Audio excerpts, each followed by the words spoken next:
8 mansions, 11 cars, including Lamborghinis and Rolls-Royces, 30 watches, more than 50 designer bags, 29 pieces of custom jewelry, and a James Bond-themed Christmas party at one of the most expensive hotels in Miami.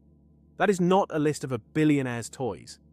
That is a list of things a 34-year-old from a quiet Florida suburb just agreed to hand back to the United States government, because prosecutors say almost none of it was really his. It was built on other people's money, around $400 million of it. And the machine he told them he was running never actually existed. His name is Christopher Delgado, and on the 30th of June, 2026, he stood in a federal courtroom and pleaded guilty. Now, before I go any further, let me be clear about what is fact and what is allegation, because that line matters. Delgado has admitted to 3 crimes: conspiracy to commit wire fraud, and money laundering. He admitted in his own plea agreement to causing at least $250 million in investor losses. Those are not my words, and they are not a journalist's guess. They are his own admission in open court. Everything else, the exact size, the lifestyle, the promises, comes from prosecutors and public court records. So, when I say he admitted, I mean it literally. And when I say prosecutors say, I mean that too. Keep that distinction in your head, because the people who lost money certainly will. Here's how it started, and honestly, it started the way almost all of these start.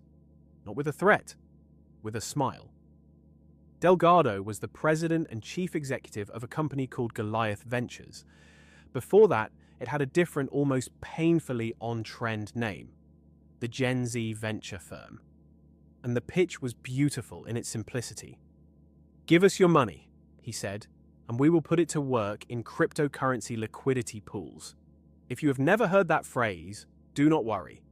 That was rather the point.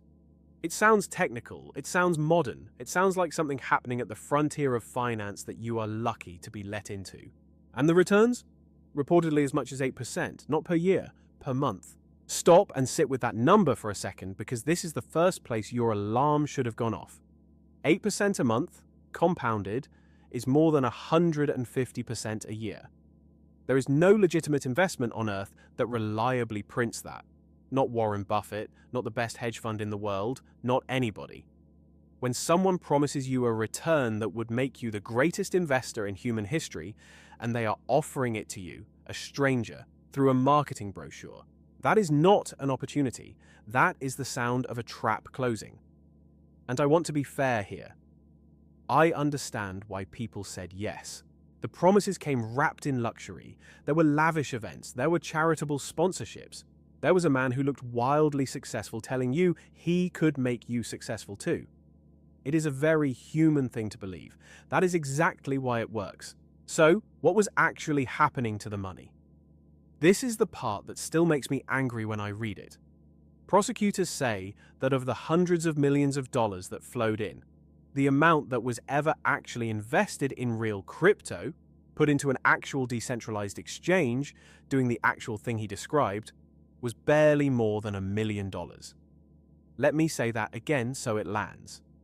Out of roughly $400 million, court records indicate only around 1 to 1.5 million ever touched a real trade. That is a fraction of 1%. The liquidity pools, the strategy, the monthly yield, the entire engine he was selling was, for all practical purposes, a stage prop. There was no there, which raises the obvious question. If the money was not being invested, where did the returns come from? And here we arrive at the oldest trick in the entire history of financial crime. The returns came from other victims. When an early investor was paid their beautiful monthly 8%, that money was not profit. It was simply the deposit of some newer, more recent investor, handed backwards. This is a Ponzi scheme. That is the technical, legal term for it, and the Department of Justice used it directly. Their own definition, which I think is worth quoting, is the payment of purported returns to existing investors from funds contributed by new investors. No growth, no genius. Just a bucket with a hole in the bottom, and a man frantically pouring in new water to keep the people at the top from noticing they are already draining out. The thing about a Ponzi scheme is that the mathematics are not on the fraudster's side. They never are. To pay everyone their promised returns, the amount of new money coming in has to keep growing forever, faster and faster. And the world does not have infinite new investors. So, there is always a moment when the inflow slows and the outflow does not. And that is when the cracks show. According to reporting on the case, that is exactly what began to happen. Investors started asking to withdraw their money and found the process suddenly slow. Explanations became inconsistent. Access to account information got murky. If you have ever felt that cold little drop in your stomach when a company that was falling over itself to take your money suddenly cannot seem to give it back, that feeling is one of the most reliable fraud detectors you own. Trust it. Now let us talk about where a chunk of that missing money actually went. Because it did not vanish into thin air. It went into a life. Prosecutors laid it out in the forfeiture list, and it reads like a screenplay. 8 residential properties, each one valued somewhere between $1.15 million and $8.5 million. 11 vehicles, including Lamborghinis and Rolls-Royces, 30 watches, more than 50 luxury handbags and wallets, at least 29 pieces of custom jewelry, and my personal favorite detail, a James Bond-themed holiday party thrown at the Fontainebleau in Miami Beach. Think about the sheer nerve of that. A themed party about a fictional secret agent who lies about who he is for a living, paid for with money taken from people who trusted you. You could not write it. And here is the part I really want you to hear, because it is easy to watch a story like this and feel smug. To think, well, I would never fall for 8% a month. Maybe. But the luxury was not a side effect of the fraud. The luxury was the marketing. The mansions and the watches and the parties were the proof. They were the evidence a nervous investor used to convince themselves it was real. He must be a genius. Look at how he lives. That is the trick working exactly as designed. The wealth you are being shown is not a sign that your money is safe. Very often in these schemes, the wealth you are being shown is literally your money being spent in front of you to convince the next person to hand theirs over. So where does it end? On the 30th of June, Delgado pleaded guilty. The U.S. Attorney for the Middle District of Florida, Gregory Cahoe, put it plainly. Delgado, he said, provided fraudulent information to solicit investor funds and then spent his ill-gotten gains on his extravagant lifestyle. Delgado is scheduled to be sentenced on the 8th of October, 2026.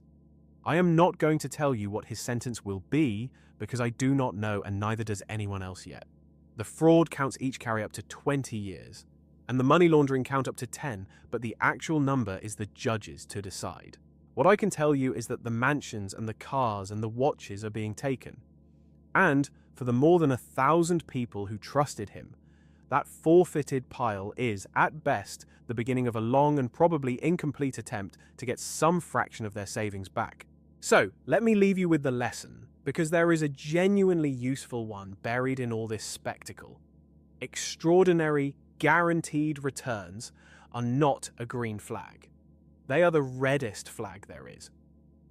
Complexity you cannot explain back to a friend is not sophistication.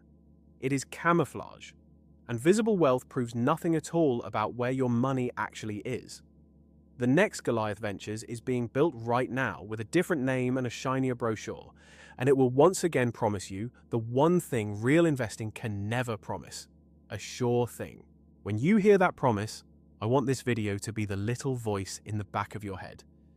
Because the most expensive 4 words in the English language are still and always. It is different this time. Stay skeptical, protect your money, and I will see you in the next one.